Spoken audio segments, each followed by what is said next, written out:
Kristen here. In today's video, we're going to be talking about my doll collecting rules for 2026. Some of these are new boundaries I'm setting for myself. Some of them are things I've already been doing for a while now, but I want to keep doing. And I've been collecting dolls for about 2.5 years now, so it just kind of feels like a good time to take a mindful look at how I've been collecting dolls and refreshing my approach as I move forward. Now, of course, these rules are personal to me. If you are different in your approach to how you collect your dolls, please don't be offended.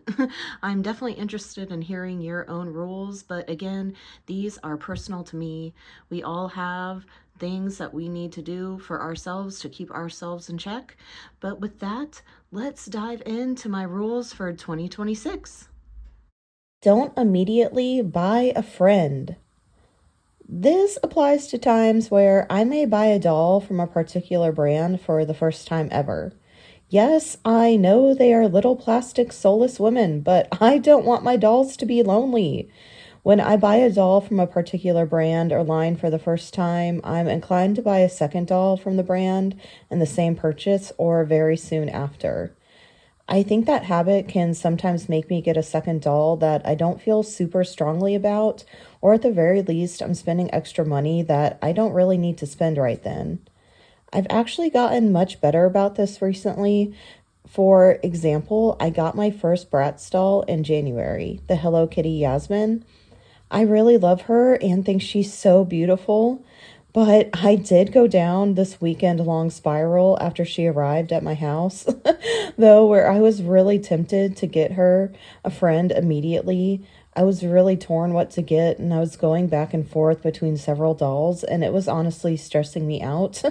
I finally decided that probably meant there was nothing I actually felt strongly about at this time. So I decided, it took me a couple decades to get my first Bratz doll, so what's the rush in getting a second one? I should really just wait until my gut knows what it really wants. So from now on, I'm really just going to try to avoid that gut reaction to buy a friend for a second doll. And down the line, if I ever find a second doll in that brand or line that I feel really strongly about, I'll get it, but it doesn't need to be an immediate thing. Only buy one doll a month. So, this will by far be my most restrictive rule. I might not follow it perfectly, but I will definitely strive to. I've been successful so far. Granted, it's only February 1st at the time of my recording this video. My singular January purchase was the Hello Kitty Yasmin, and I actually ordered her on December 31st, but I'm counting her as my January purchase. This rule will be good for me for multiple reasons. One, it'll help me with other rules, for example, the don't immediately buy a friend rule. It will also help me save money, and it will drastically slow down the growth rate of my doll collection, which is good because I'm running out of space on my main shelf and also on my secondary shelf. Last and definitely not least, it will help me appreciate what I already have, and it'll give me a good amount of time to bond with a new doll before I go out and buy the next one. Unbox most dolls that I have in boxes.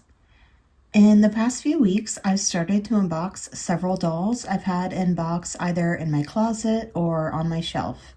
There are a few main reasons for this. Unboxing dolls I already have distracted me from my strong desire to make unnecessary purchases in January.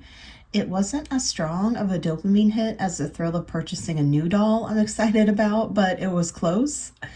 I've also had several beautiful dolls in boxes that I wasn't enjoying simply because I couldn't see them.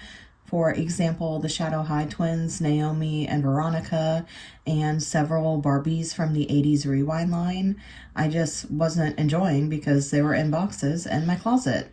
And my desire to have them on the shelf so I could see them and enjoy them really started to outweigh my desire to keep them pristine in their boxes. So yeah, I'm glad I got them out. And lastly, getting dolls out of their boxes frees up a lot of space. My closet is far less cluttered now, and for that, I'm grateful. I still have a couple dolls and boxes hidden away in my closet that I need to unbox, and frankly, there are some that I still have no intentions to unbox ever, or at least in the foreseeable future, either because they are on display, but I like how they look in their boxes and I want to keep them preserved, or because I don't really have a great way to display them for right now. For example, I do have a authentic Blythe doll that I've just had in its box in my closet for a long time because I don't really have a great setup to display it. Hopefully one day I'll figure that out and I'll take it out of its box, but for now it'll be in its box. But yeah, we'll see what the future holds with this rule. Less Monster High. Okay, I love Monster High. It's probably my favorite and is incredibly dear to my heart, but I do want to take a step back from collecting them this year. I honestly think it'll be pretty easy. I haven't been super excited about a G3 release in a while, and ever since I got several of the Real Drama dolls that were re-released last year, I've been feeling very pleased and satisfied with my Monster High collection as it is. I also want to focus more on getting some vintage Barbies that I've wanted or even exploring new things. That said, if a Draculaura I feel strongly about is released, I'll probably allow it, or if there is some other release I feel really strongly about. Otherwise, I want to focus on other things, and I think this goal will hopefully be pretty easy for me. Not much else to say or reflect on there. Aim for an overall aesthetic. I don't want to be too strict with this, but I've learned that I really do like an aesthetic that includes a lot of pinks and purples, and I tend to like punches of pastel greens and blues and yellows, as well as some vibrant reds. And I really want to start keeping that in mind when purchasing future dolls. Not everything has to fall within that, but I really do want most things to, and I think this will naturally call unnecessary spending and purchasing while also keeping my collection visually pleasing. Don't view my dolls as a monetary investment that I might profit from one day. Okay, I abandoned this mindset a while ago, but I wanted to bring it up here in case it helps anyone struggling with similar feelings. This was mostly a struggle I had during the beginning of my doll collecting. I think I felt the need to justify my desire to collect dolls as an adult, and the way I did that was viewing them as something I might be able to sell for a profit one day secondhand. I'm glad I outgrew this feeling relatively quickly for a couple reasons. First off, if I'm purchasing a doll, I want it solely to be because I feel a strong connection to it and want it in my collection, regardless of its perceived monetary value down the road. I also don't want to have to feel some level of inherent guilt over, but what if I can't sell it for a profit one day? That mindset can be really stressful and can take away from the joy of doll collecting. There are also a lot of things that can be said about buying a doll with the sole intention of reselling it for a profit, but I don't feel like getting too deep into that topic today. But I will at least say so many dolls resell for such unreasonable prices, and I don't want to personally contribute to that as a seller or as a buyer. And if I do ever decide part ways with dolls in my current collection, I want to sell them for a reasonably accessible price. Last but not least, only buy a doll if I feel a very strong connection to it. A lot of the previously discussed rules will help keep me honest with this one, but I want to make sure I'm only getting dolls that I really love and have a strong desire for.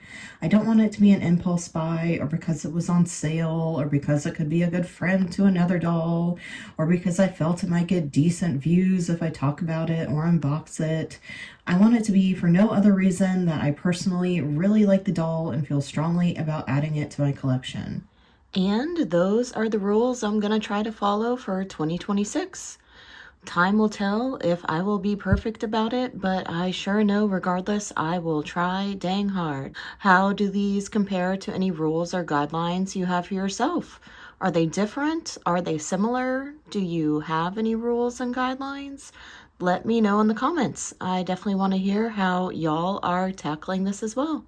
But take care, and until next time, bye!